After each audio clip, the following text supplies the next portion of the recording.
My name's James. I'm 25, and what I thought was a happy family almost destroyed me. It all started when my dad, who raised me after my mom passed away, remarried a woman named Karen. She had a daughter, Brittany, who hated me from the moment they moved in. At first, I brushed off Brittany's coldness as an adjustment period. Karen, while kind on the surface, showed a different side when my dad wasn't around. Still, I kept quiet for my dad's sake. I focused on helping him run our family business, where I'd been working since I was 18, learning every detail to prepare for the future. Brittany, on the other hand, treated her role as secretary like a joke, skipping meetings and dodging responsibilities. The turning point came when Dad announced he was planning to retire and name his successor as CEO. Everyone assumed I'd take over, given my dedication and hard work, but Karen had other ideas. Whispers started about Brittany being the next in line, driven by Karen's growing influence at work. Then came the day my life changed. Dad called me out of an important meeting, his voice heavy with urgency. When I arrived home, I found Brittany sobbing, Karen glaring, and a pregnancy test on the table. Through tears, Brittany accused me of assaulting her, claiming the baby was mine. To my horror, Karen produced a DNA test supposedly confirming it. The evidence was damning. They threatened to go to the police unless Dad removed me from the company and the house immediately. My world shattered when Dad, conflicted by the lies, asked me to leave. But just before I walked out, he slipped me a note. "I believe you. Stay at Mark's hotel. Trust no one." That spark of hope kept me going. My dad and I weren't giving up.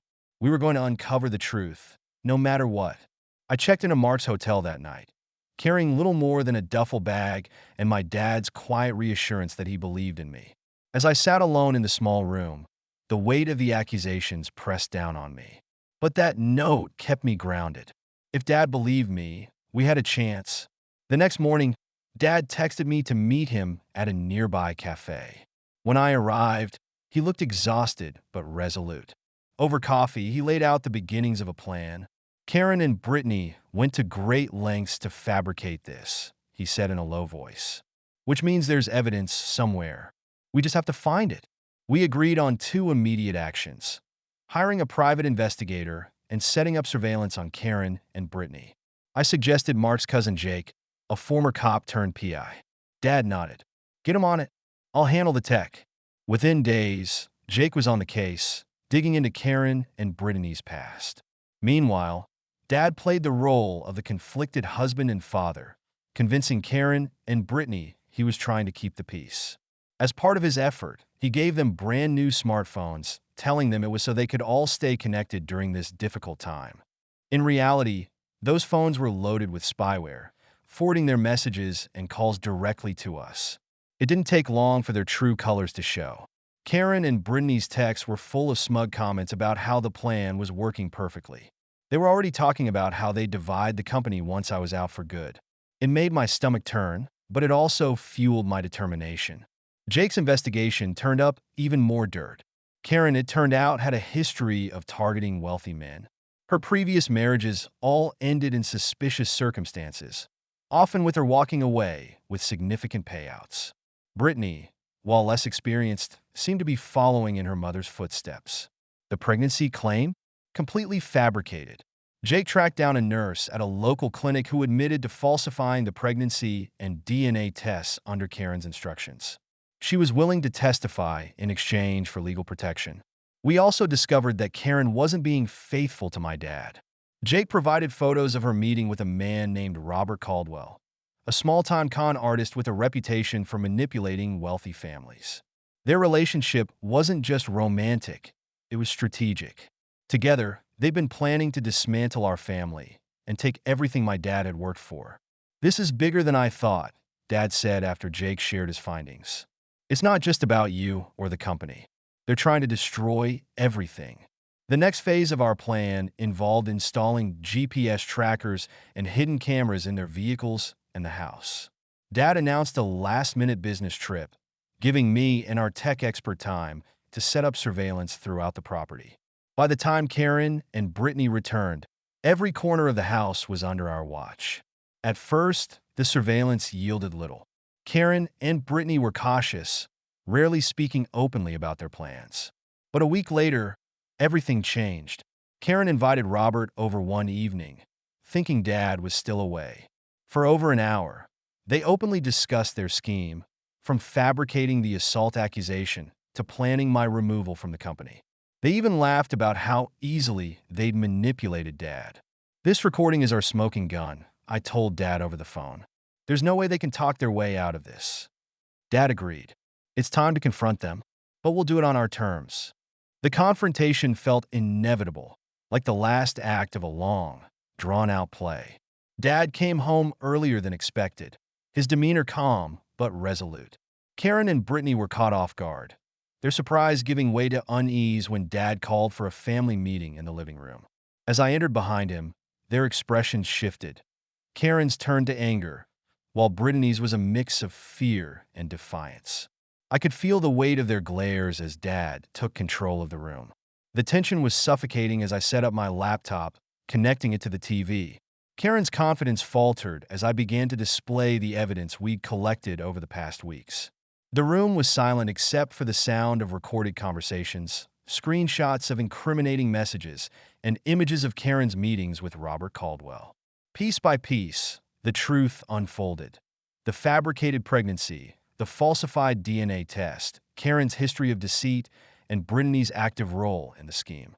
As the final recording played, a detailed discussion between Karen and Robert outlining their plan to destroy me and take over the company. Their facade crumbled. Brittany began crying, her bravado completely shattered, while Karen sat motionless, her face pale. The weight of their exposed lies seemed to paralyze them. Karen tried to protest, but her words fell flat. Brittany, unable to maintain the act, broke down and began blaming her mother, admitting she had been coerced into the plan. The two turned on each other, their partnership unraveling into accusations and shouting. Through it all, Dad remained composed, watching the scene with a quiet determination. By the time the recordings were finished, there was no doubt left in anyone's mind. The evidence was overwhelming, the truth undeniable. That night marked the end for Karen and Brittany. They packed their belongings in silence, their departure hastened by the looming threat of legal action. Karen's attempt to take everything from my father had failed spectacularly, leaving her with nothing but the clothes she carried out of the house. Brittany, caught between her mother's manipulation and the harsh reality of her choices, admitted her role in the scheme, providing written confessions that cleared my name entirely. The next morning, the house was quiet again. For the first time in weeks, I felt the crushing weight of betrayal begin to lift. After Karen and Brittany left, life slowly began to return to normal, though the scars of their betrayal lingered. The house felt emptier, but it was a relief to finally have peace. My dad and I focused on rebuilding not just our lives, but the trust that had been tested so severely during the ordeal. The legal process went swiftly. With the mountain of evidence we'd gathered, Karen had no grounds to fight the divorce. She walked away with nothing, her schemes crumbling under the weight of her own lies. Brittany, though she escaped criminal charges by confessing and cooperating, was completely cut out of our lives. She left a written statement clearing my name, but it was clear she would never be welcomed back. At work, my name was vindicated.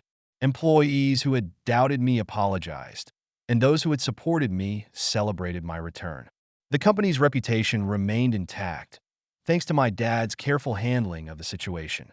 When the time came for Dad to announce his retirement at the anniversary celebration, I stood on stage beside him as his successor. The moment was bittersweet, but it marked a new chapter for both of us. This experience changed me in ways I couldn't have imagined. I learned that even the people closest to you can betray you, but I also learned the value of resilience and determination. My dad's unwavering belief in me reminded me of the importance of standing by the people you love, even when the odds are against them. Now, with Karen and Brittany out of our lives, we've found a sense of stability again. Moving forward isn't easy, but it's possible. Thanks for following my story.